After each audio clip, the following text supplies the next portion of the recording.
To be in 2026 and saying, don't worry, the Democrats and the institutions are going to save us from Trump is one of the worst takes I've ever seen.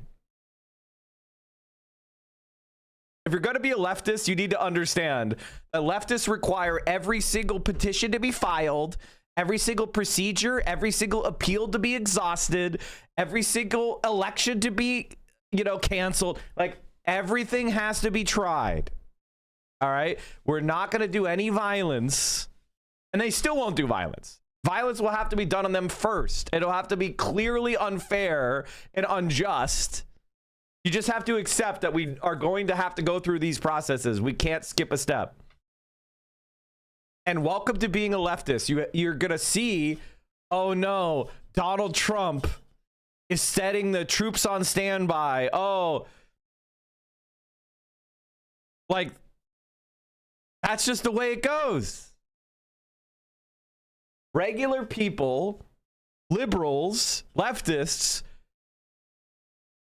can we try civil disobedience and protest? And can we do our whistles? We got to do it. We got to do it. We have to go through the whistles. We have to go through the appeals. We have to go through the elections. We have to go through everything before any kind of left-winger is going to recognize violence may be necessary.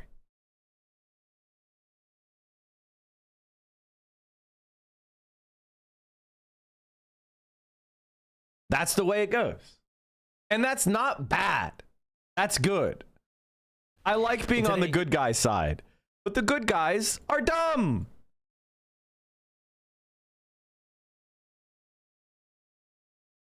That's what makes them good. The fact that we treat people with dignity, that we keep our word, that we try to have dialogue and conversation and empathy, that's why we're the good guys. Is it annoying? Is it painful? Is it bullshit? Yeah, it sucks sometimes to watch evil do evil shit and go, we need to fight back. And people being like, well, what if we do a petition?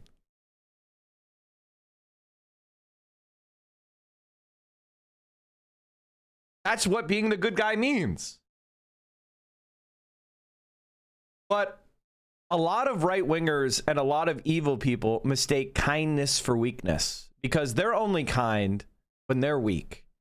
So this is something that has happened to me many times in my life, is people mistake my cordiality and my my kindness and my generosity as me being me being weak or me being pushover or me being whatever. Like, people have made that mistake many times. In fact, people are making that mistake right now. I choose kindness. I choose generosity. I choose friendliness. Because that gratifies me. Being a moral, upright, virtuous person is a self-motivation of my own. I want to perfect myself. I want to be the best version of myself. I do it for me. Doesn't mean that we can't fight. We can, and we will. Evil people can only imagine generosity or friendliness as a ploy.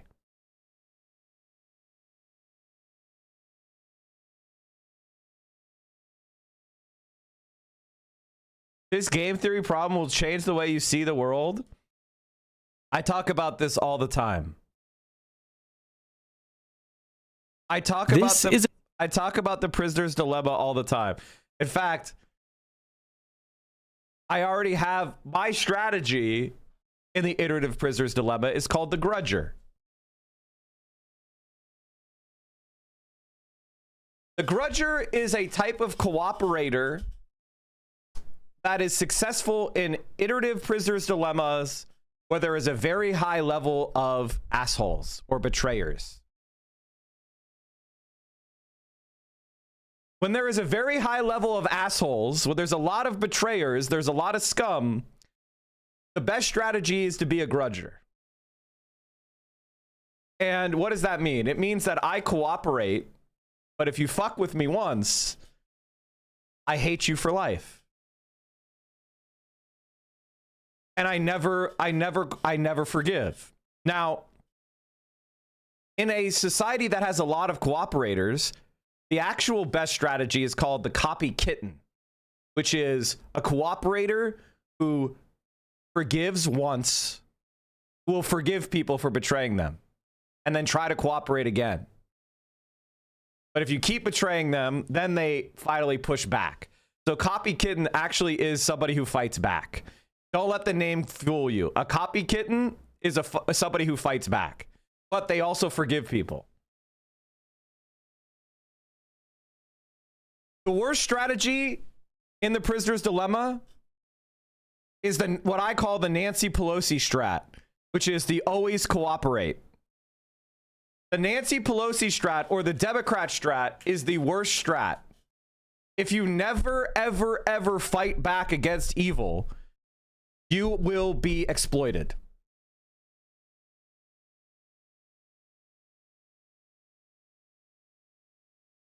When is the last resort for you guys? They're already murdering you, kidnapping you, threatening allies as World War III.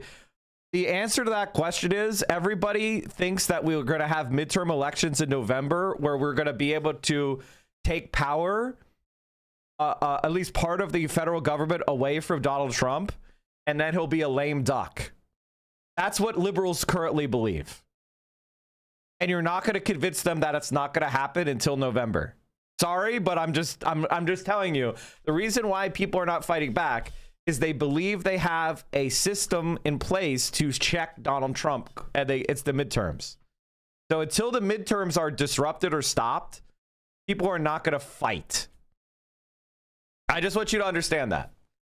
Now, obviously, I'm going to try to push the most left-wing candidates I possibly can from now into the midterms. I'm also going to be preparing, as I said before, with mutual aid organizations, prepare self-defense. I think that the midterms are a point of rupture.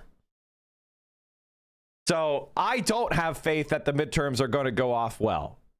Okay? I don't. However, liberals do. I just saw Jay Bouie post something. This is this faux leftist at the New York Times. Probably one of the people I dislike the most. Because I hate fake progressives. Now, fake progressives will oftentimes say things that you agree with, and you'll think of them as an ally, but they are actually your most virulent foe. If somebody is a progressive right now, it's because they reject democratic socialism. They reject AOC. They reject Bernie. They reject Zoran, right? If you're to the right of Zoran Mamdani right now, you are our enemy, and you're fucking evil. Now, I'm not talking about regular people. I'm talking about New York Times columnists. Jay Bouie is an especially evil type of person because he's trying to, like, convince people that are frustrated with the Democratic Party and Trump that he's on their side. But his entire purpose is to take up space. And then in the moment of clarity, he's going to side with the establishment. You'll see. But anyway, he said something like, Donald Trump can't cancel the elections.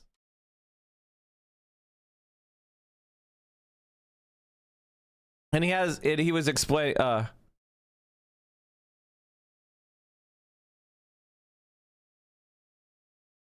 me see. Fuck, I need to find this. I saw a clip on TikTok.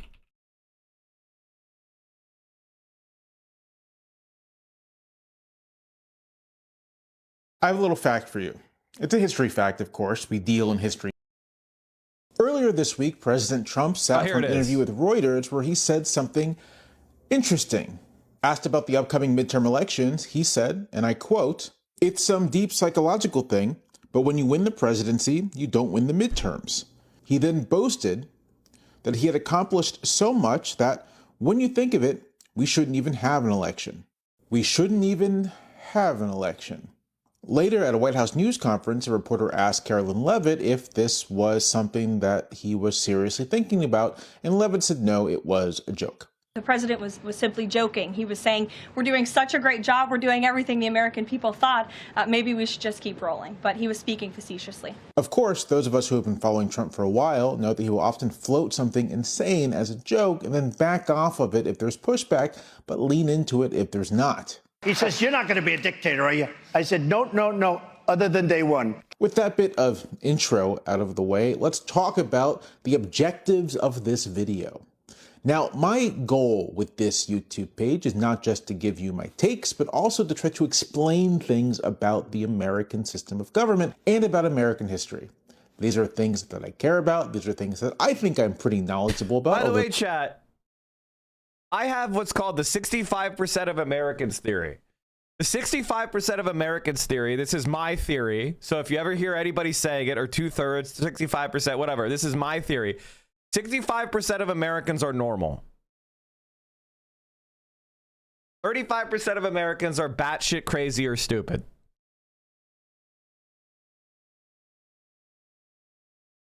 Oh, look at that. Referring to the 2026 midterm elections, Donald Trump recently said, when you think of it, we shouldn't even have an election. Do you approve or disapprove of this statement? 14% of Americans approve. 64% disapprove. 22% not sure. Now, how do you say not sure to Donald Trump said he's going to cancel the elections?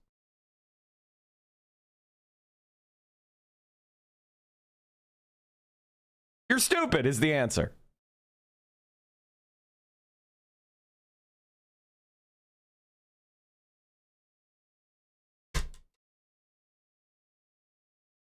Or you're the type of person who understands that what's being said is incredibly anti-democratic, but you're such a strong Trump supporter, you don't want to say anything against him. So 31% of Republicans are fascists, and 32% of them are either dumb or evil with enough self-awareness to know what the question they're being asked is beyond the pale. They still don't want to go against Trump. 65% of people are normal.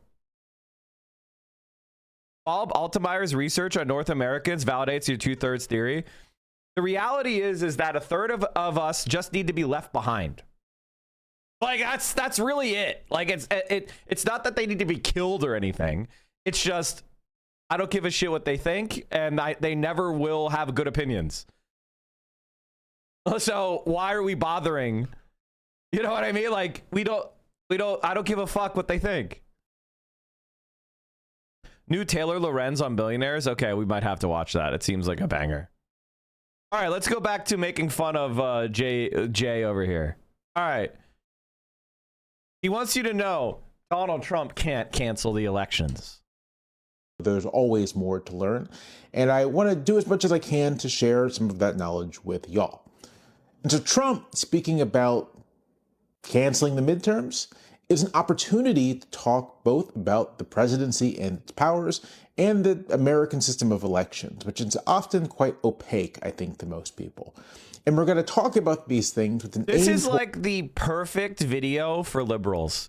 This is like the quintessential perfect liberal video, which is Donald Trump can't do that because I know a lot about some arcane bullshit. Now, I know more than Jay Bouie about elections because I ran in a local election and I studied election law, and I have, so I know this minutia even better than he does, but it's fine. But this is like liberal catnip. One secret law that's going to stop Trump from doing this really scary thing. So you just need to sit on your ass. Don't worry. The institutions are going to protect us from Trump. Now, I got to tell you, chat, before we continue, to be in 2026 and saying, don't worry, the Democrats and the institutions are going to save us from Trump is one of the worst takes I've ever seen. I want you to understand, everything that Donald Trump might do to the elections is going to be illegal. So what? Laws are pieces of paper unless you're willing to bleed to enact them. That's the thing that's the lesson of the American Revolution. The lesson of the American Revolution is not that the founding fathers were divinely inspired or whatever. It is they were willing to put their asses on the line to make their beliefs real. If you're not willing to put your own ass on the line, your beliefs are fucking fugazi, pixie dust. It doesn't matter. And the laws protecting our local and state elections are much the same. They are only laws that they're followed. Now, what Jay Bouie doesn't seem to understand is that Donald Trump doesn't need to block every single election. He just needs to maintain his majority. Which means if he blocks elections in states where the Republican Party has power by pressuring Republican officials to go along with it, he may be able to maintain his majority. All he has to do is move the percentages a few points in his favor in order to maintain his majority. It doesn't have to be a complete cancellation of every election. It just has to be interference. It just has to be crooked. And actually, that's the best strategy. It's a far better strategy than coming out and being blunt and saying, I'm canceling all elections. It's far better to corrupt them as much as possible and try to have a questionable win. Going through the symbology of the election while corrupting the process. That is what Donald Trump is going to do. That is a serious threat. And we need to be ready for that. And Jay Bouie here, his arrogant, smug dismissal of the threat is the worst possible thing that could be happening right now. It almost feels like he's an op, to be honest with you. You should be panicking. You should be setting up self-defense organizations to defend your polling places. You should be organizing poll watchers in every single precinct that you can. You should be treating these elections like Hitler. Hitler had to do one more election too. And they intimidated the fuck out of everybody. And guess what? They didn't win a huge victory, but they won enough to protect Hitler's working majority. And therefore, they were able to pass the Enabling Act. Which is exactly the same strategy they're doing now, dummy. Towards answering your question, is this possible? Now, to be clear, this is not going to be a discussion of norms, of what is typical or customary. It's not going to be a discussion of what people call guardrails, structures meant to keep political actors from doing too much damage to the overall system. It's not even really going to be a discussion of law, although laws will come into it. Rather, it's going to be a discussion of capabilities. Think of it in these terms. It is against the law to use your cell phone and drive a car at the same time. It is an accepted norm that you do not use your cell phone and drive at the same time because it is dangerous. It's harmful potentially to yourself and those around you. But you are capable of doing it, right? You are capable of using your cell phone while driving. This is the thing you can physically do. The thing stopping you from doing it, and to be clear, you should not do it. The thing stopping you from doing it is not a capability, but a norm. It is your judgment. And should you encounter the law, it is the law. It is the police officer who pulls you over. Now consider this. Distracted driving. Okay. I mean, chat, I gotta tell you right off the bat that what makes laws effective is compliance. Anybody who studied criminal law and its application understands that criminals only get caught between 1 in 1,000 and 1 in 10,000 crimes they commit. Literally. It's like most of the time, criminals are committing so many crimes that are unpunished and uncaught. What keeps most people lawful is their own will. So I think what he's trying to, yes, we have the legal system there as a backstop. It's an encouragement. And if somebody is caught brazenly violating the law, we could punish them. But when somebody gets arrested for, committing crimes, they've probably committed 1,000 crimes. Just based on the odds of getting caught, prosecuted, arrested. It's very low. Deterrence is not what stops people from committing crimes. Driving is also against the law. If I were to attempt to drive my car somehow with my back facing the front and my front facing the back, that would be illegal. I would be pulled over. But critically... No, you probably wouldn't. You probably wouldn't. To be honest with you. I mean, I think that one is a little bit... You might eventually get pulled over depending on how much you did it. But like... Or if you went on the highway and you got a bunch of people calling the police, that, you know, that is kind of an obvious, notorious crime. So, yeah, you might get pulled over for that. But if you just walked around stealing people's, you know, garden gnomes, you probably wouldn't get caught for that. It's not physically possible, at least not for me. I cannot physically do that thing. So the thing keeping me from doing it, for all intents and purposes, is not my will. I might really, really want to. I might even try to rig up some way to do it. What's keeping me from doing it is a physical limitation, is a capability. I cannot do it. As we talk about federal elections, congressional elections specifically, and the president's role or lack thereof, what we're going to find... His argument is he can't drive backwards because he'll get pulled over. Okay, I want you to let's take this analogy. I want you to imagine that the governor of your state says, everybody, you're allowed to drive backwards. And I'm going to direct the police to allow everybody to drive backwards. And 40% of the city starts posting on TikTok, driving backwards is based. That's a little bit of a different situation. Is that it's not a norm that's keeping the president from interfering. It's not a lack of will that's keeping the president from interfering. It's not some kind of guardrail or law that's keeping the president from interfering. It is, in fact, a capability. It's just not really. Okay, so this is why I wanted to watch this video. He's incredibly wrong. He's mind-bogglingly wrong. He's viciously wrong. Yes, it is. Yes, it is. Elections only, and by the way, if you have any doubts about this, go look at flawed democracies around the world. The reason why they fail is because a political party declares them illegitimate and starts resisting, led by their leaders. The process could be fine, but if you don't have the democratic norm, basically the idea that we accept elections as legitimate and we hand power over to the winning party, no matter even if we disagree with them, that's a norm. That is a norm. That is not, we're not forced to by shot callers to do that.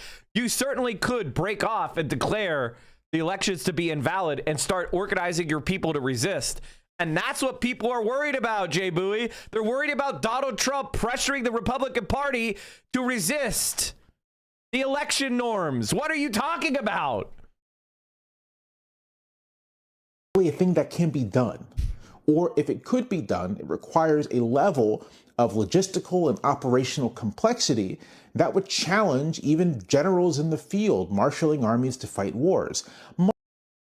Donald Trump is the president of the United States and commander-in-chief, and he just got $175 billion for his personal Gestapo, and they're hiring every MAGA moron off the street with unlimited money. It is the largest federal law enforcement agency by far, much bigger than the FBI. And then he has the grassroots Republican Party. You don't think that a Republican Party flunky in rural Georgia is not going to go along with Donald Trump's directives? They chased Marjorie Taylor Greene out of the race. What the fuck are you talking about?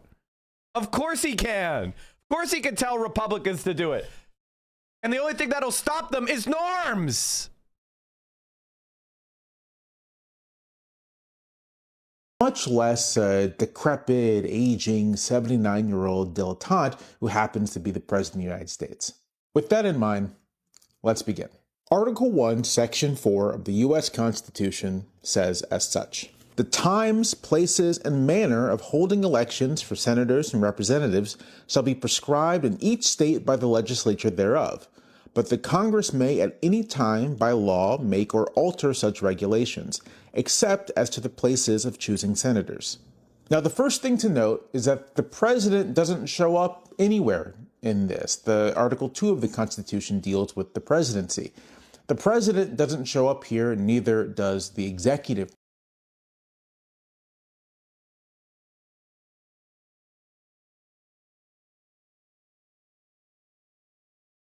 There, now, you know what else doesn't appear in the Constitution? Political party. But if you know anything about our politics, you understand that there has been a semi-state apparatus that has grown up around our system called the Republican and Democratic parties. The Republican Party has a lot of people that are elected to, for example, local boards, election boards. And in many states, those large political parties are integrated into the system itself through, for example, performing a certain amount of votes in the prior elections results in you getting like permanent spaces on the ballot, gets money for your party, get access to poll watchers, gives you access to positions on election boards. And those are political party flacks, the most extreme party supporters. And we saw this happen in 2020 with Donald Trump trying to pressure those people in places like Georgia. Now, they stood up to him then. The thing to be concerned about is Donald Trump has gained much more strict control over the Republican Party since 2020. He already demonstrated his willingness to try to interfere in the counting of elections in 2020. But now the Republican Party all over the country is far more pro-Trump and far more anti-democratic and far less norm-bound. It's not that Donald Trump will order through the positions of his office interference with the election. It is Donald Trump, from his position as leader of the Republican Party, will direct Republican Party officials to use their powers to interfere with the elections. Are you serious? Is this a joke? You're going to hold up the Constitution and say Donald Trump is not going to violate this? That's like walking out onto the street to fight ICE, and instead of putting a ballistic plate in your plate carrier, putting some constitutions. See how well they stop the bullets. But you don't get it, Mike. Dogs aren't allowed to play basketball. Branch anywhere when it comes to elections. The Constitution is quite clear. States are responsible for federal elections. And inasmuch as Congress has a role, it is to regulate federal elections if it so chooses. And I think you need more mods. Why? What's happening in the chat that needs to be moderated? Uniform standard for how to conduct federal elections. It actually differs from state to state. It may even within a state differ from locality to locality, precinct to precinct. The American election system, for better or worse, is incredibly decentralized. In most states, the process during an were people Fed posting, time them out. Ordinary election is that the precincts are responsible. What's that? Calling for a dictator who wants to start World War III to die? What's wrong with that? Because it's against the rules to call for violence. Also, you followed me 32 minutes ago. You're out of here. Fuck you.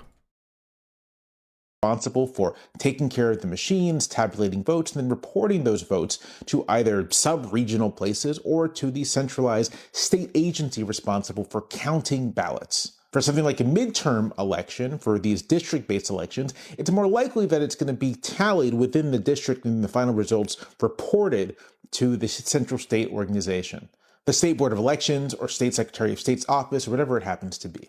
You'll note that there's no federal or really executive role here. There are certainly agencies within the executive branch that touch on elections. The Federal Elections Commission, for example, largely deals with the enforcement of federal election law and specifically campaign finance law, such that it even exists anymore. And the reason why it doesn't exist anymore is because the Republican Party, led by Trump, has appointed a bunch of flacks onto the board or left board members vacant so they can't do any enforcement actions. And they have the Supreme Court cooking up ridiculous interpretations of the First Amendment to say that we can't regulate campaign finance. Like, this is, I want you to understand, chat, that this is what you're seeing right here is a liberal, and they're coping, but they're leading. I am so incredibly grateful for your videos. I love Hope Core. Crazy that this has such low views and engagement. It should be lower.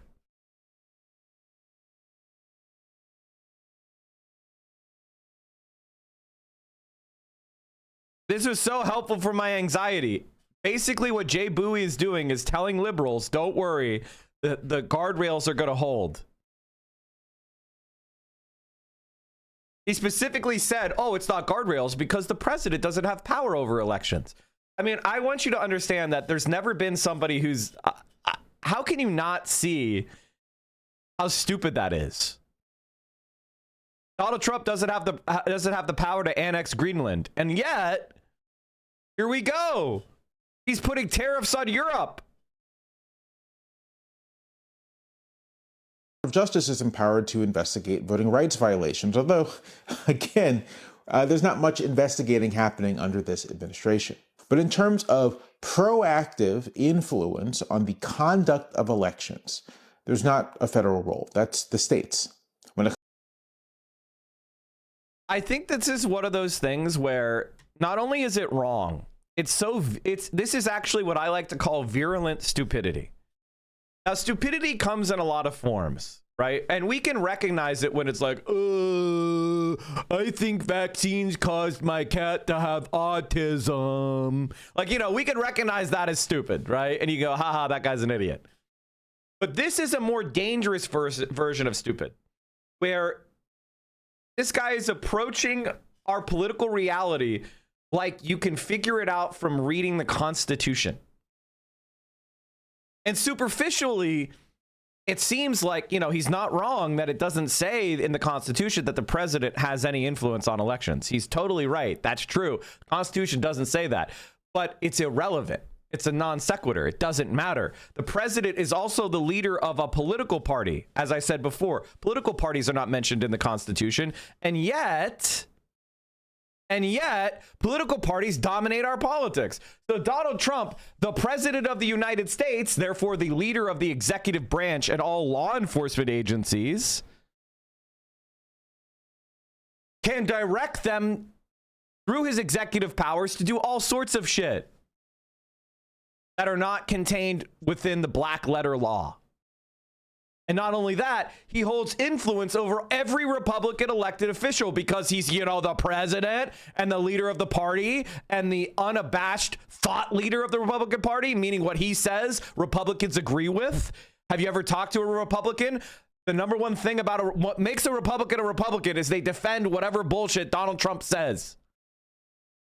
So if Donald Trump calls up a Republican elected official on the Georgia Board of Elections and says, you better do X, Y, and Z thing, or else that person is going to be intimidated.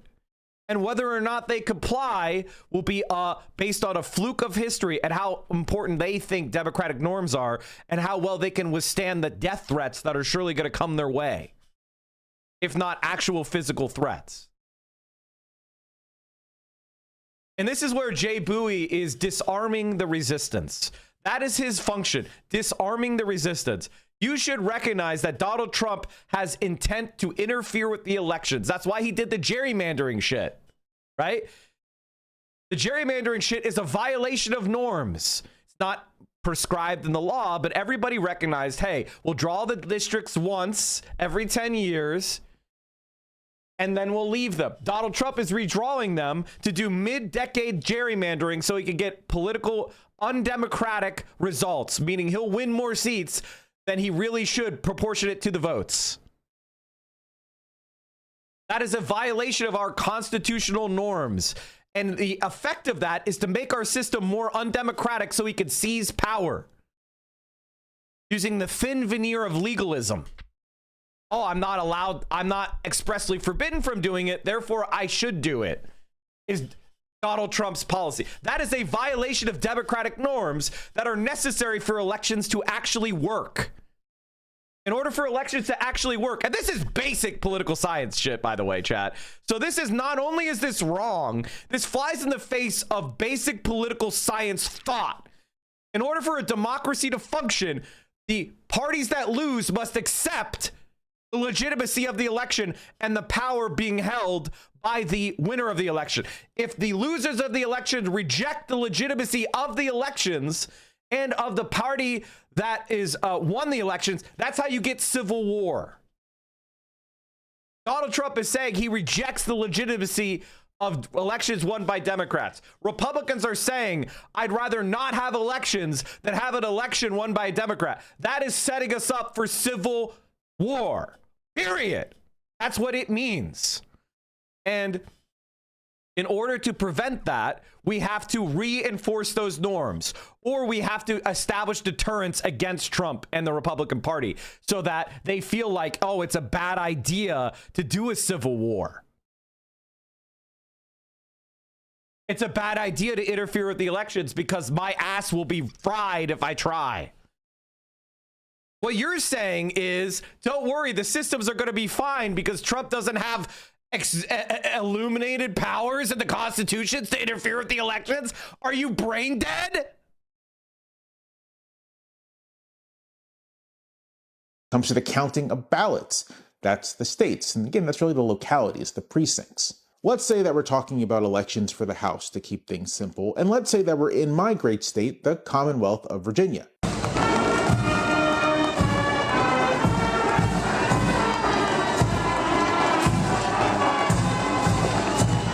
So the boundaries of each House district are established by the state. The procedures for the conduct of the election is established by the state. If you want to run for office, you have to submit the paperwork to the state. Primaries, of course, are kind of joint public-private state party operations. And if you win the primary, that information goes to the state and you are on the ballot for that district. There is voting, and the voting, of course, doesn't happen in a single centralized location, but in many, many different precincts in the area. The ballots are tallied, sent to the State Board of Elections, and they announce the winner. Congratulations, you've won your election to the U.S. House of Representatives. What next? Well then, in very short order, your state issues you a certificate of certification. This is liberal catnip. This is like, I'm reading Wikipedia. I'm reading Wikipedia to you in front of a bookshelf. This is it. This is liberal catnip. They love this fucking shit. Certifying the election, certifying that you are the winner. And it sends a copy of this certificate to the clerk of the House, letting the House know that you are the winner. And then you get ready to go to Washington. Now here we have to talk a little bit about the House of Representatives. It's a little unusual. Now the Senate is what's called a continuing body. It continues across Congresses. That's because each class of senators, the 100 senators, they're elected in staggered. This seems like it's actually providing value, but again, this is, you can find all this from reading a Wikipedia article or a basic, like, you know what I mean, encyclopedic level of knowledge. This is not analysis, and this provides no value. Yes, there are procedures to certify who is sworn in as the House of, you know, as the rightful winner of the House of Representatives. But he skipped over everything that mattered. For example, how are the votes tallied? When the votes are collected at the precincts, where do they go? How do they ensure that they are secure? How do they ensure that they are properly tallied? How do they make interpretations of ballots when there is ambiguities? Who makes those interpretations? What happens if a ballot shows up that has some questions about it? How do we determine if that ballot is valid or not? You understand that if you do that stuff in an unfair manner, you can overturn elections? Let's say that you have a corrupt elections board. Now, they don't want to outright stuff the ballot because that's too obvious. But if an election is kind of close, they want to do everything they can in a biased manner to help their side win. Let's say there's an election that's 50-50. Right? And the Republicans control the election board. Donald Trump calls them up and says, you got to make sure we won this election. So they get into a hand recount, and part of that recount is provisional ballots and absentee ballots and foreign ballots and military ballots. If the election is counted in a corrupt fashion, in an arbitrary fashion, they could differentially reject ballots for the same and accept others based on who they voted for. I don't know. I'm not sure. That kind of looks like you double marked that election. No, it clearly he erased that one and filled in that one. No. I don't know. It's ambiguity, and he throw it out. And then later, you have the same situation where somebody erased the name and then put in another name, but it's for the Republican. You say, clearly, will of the voter, I say that's a good vote. And if you do this, that could swing the election. That's a form of corruption.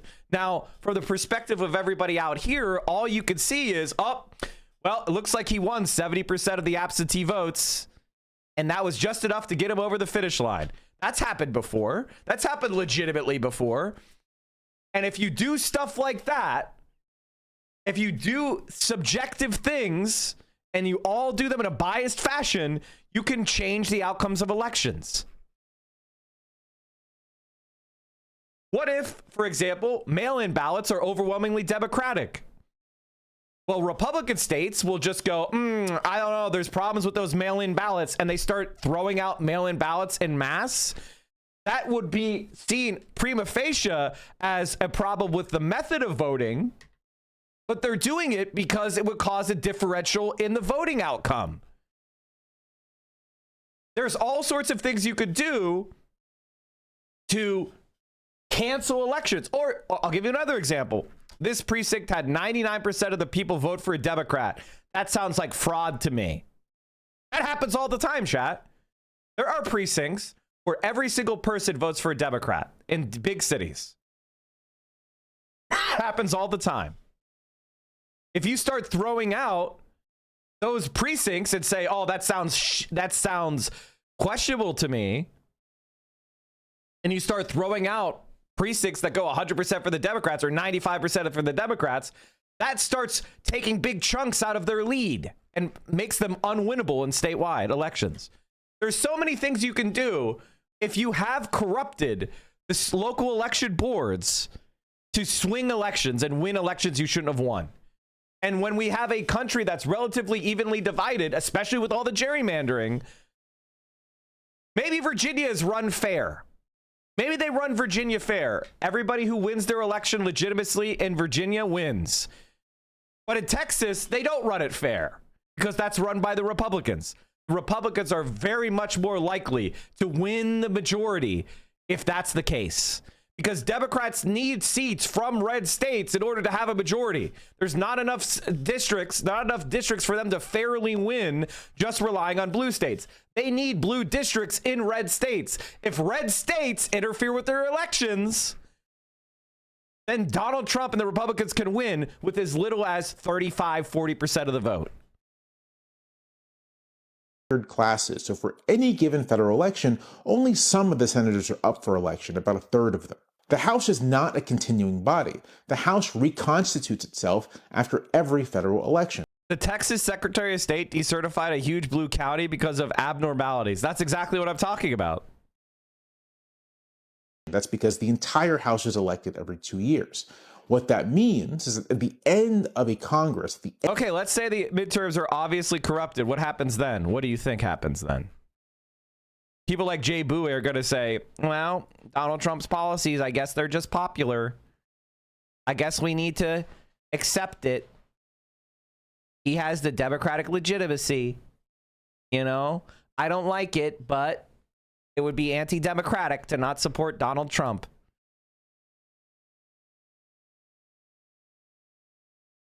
End of a term of the House functionally does not exist until the new House members or the returning members. Bro, you're yapping, but all you have to do is put out a second set of elector scheme. They already tried. He's on tape in Georgia, has not playing by the rules, lives to wake the fuck up. Yes, you're totally right. I was going to bring that. I mean, I brought it up offhandedly. But that's the entire point, is Donald Trump has already done this. It's just that the norms held because Republicans thought he was a fucking loser because he just lost the election and he was on the way out. And the Republicans had lost the House. So it wasn't viable for them to do this shit. But now it's very clear that the Republican Party has become the party of Trump, even more so than it was in 2020. And you can count on the fact that Donald Trump has far more influence toward local and state Republicans than he did in 2020. Assemble on the House floor and reconvene. When they reconvene, they choose a new speaker because at the termination of the previous House, there was no longer a Speaker of the House. You have to choose a Speaker. If the same party is in the majority, they'll probably choose the same person to be Speaker. And if it's a new majority, they'll choose a new Speaker. The Dean of the House, the oldest member of the House, will swear in that Speaker. And then that Speaker will swear in the new members. And then they'll do their committee assignments and rules and all that other stuff. Now, here are the things I want you to observe about this process. The president is not involved. The Department of Justice is not involved. No federal agency is involved. It's only state agencies and state officials. No member of the previous majority of the House is involved in the swearing in of new members. No member of the administration is involved in the swearing in of new members of the House. In the Senate, the vice president does swear in new members of the Senate, but in the House, the vice president has no role. And of course, the certification process has all already been handled by the states. Now let's return to Mr. Trump's idle speculation about canceling the midterms. Open presents, thank you for the 25 gifties.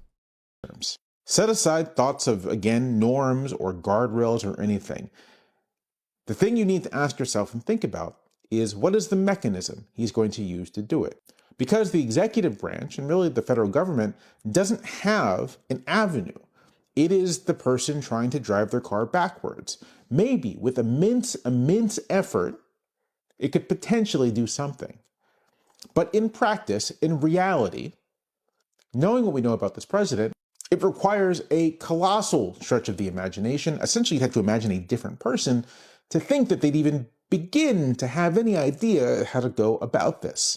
And in practice, going about this would be either persuading or threatening state boards of election, state secretaries of state, governors to cancel their election somehow.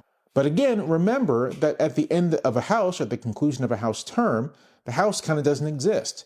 And so doing this, first of all, would require existing members who maybe are poised to win their re-elections to make themselves unemployed, lose. All that has to happen, and this is why he's dumb. I'll explain to you how you would do how a autocrat would figure that out. You go to the payroll guys, and you put a gun to their head and you say, keep paying them.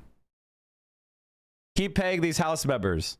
And then you have your soldiers at the Capitol, and they have the keys to the doors, and they keep coming in, and they keep sitting in their chairs. And everybody keeps calling them representative.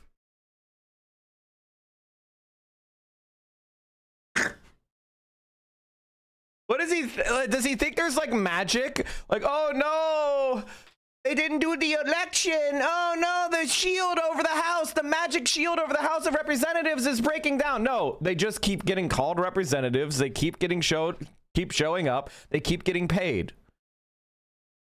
What the fuck are you talking about? But Mike, they didn't follow the procedure. The clerk didn't say they're a rep.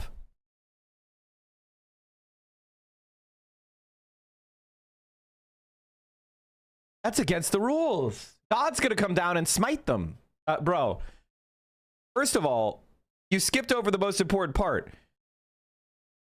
I'm assuming that every state with a Democratic governor is going to have fair elections. Okay, I assume that's the case. And Republicans are going to win a lot of those fair elections. And they're going to get a lot of seats out of those blue states. Because blue states are not going to they're not going to rig the elections for the Democrats. But in red states with red governors and red secretaries of state and red election boards, they're going to do all sorts of shit to try to push the election toward the Republicans. And if that's enough for them to maintain the majority, then that's going to help them maintain the majority.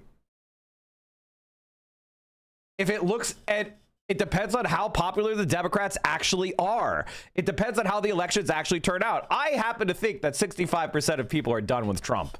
So the idea of stealing the House elections is going to be much harder. But they're going to try. They're going to put their finger on every scale they can. And if it's close enough, they might be able to do it. Their paychecks, loot their staffs, make their staffs unemployed, so on and so forth. You'd have to be asking everyone to take a kind of big hit. Secondarily, Congress does disperse a lot of money. And so you'd be asking the leaders of states to risk the money that goes to their states. Another heavy lift. And